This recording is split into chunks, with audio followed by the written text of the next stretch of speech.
जिनाहारि मा जाहोनाव सानफा एफा बारायलांबाय थादों। बे मुगैथाव जिनाहारिनि जाथाया गुबुन हारिफोरनि बादिनो बर' हारिनि गेजेरावबो मानो सानफा एफा बारायलांबाय थादों।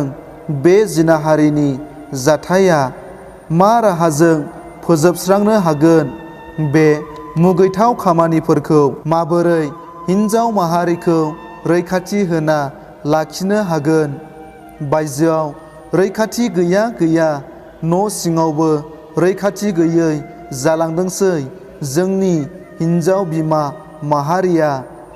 बे मुगैथाव जाथायखौ बर' समाजनिफ्राय अराय समनि थाखाय फोजोबस्रांनोब्ला जिनाहारि खालामग्राया जायनो जाया मानो बे हिन्जाव एदावग्रा जिनाहारि खालामग्राफोरखौ नागालेण्ड, अरुणाचल हादरसाफोरनि बादिनो रायजो राजाफोरा ओंखारजोबनानै लामा लामा लाबथिंबायना पाक्का लामा सायाव दखनाजों खाना बुद्रु बुद्रु बुनांगौ।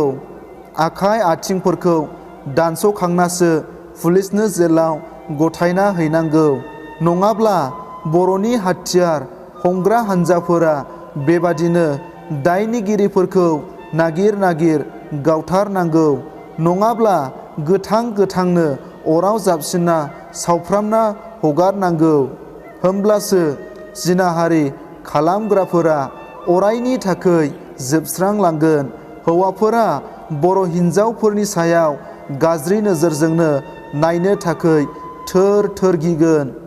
मिडियाफोराव एरैनो सोंखारिबाय थाब्ला दलरै पुलिसनो गथायना दायनिगिरिखौ फासि होनांगौ होननानै गारमा हब्रा जासे गाबख्रावबाय थाब्लाल' जाला। जेरै सैमा एरै लावथि होननायनि सम फैबाय। खन्थाइ मुलुगखौ मोजां मोनग्रा आंनि आंगो लोगो नोंथांमोन, बे खन्थाइ आवरायनायनि सायाव माबाफोर गोरोन्थि नुदोंब्ला आसि दिन्थिनानै कमेन्टआव खिन्थाहर।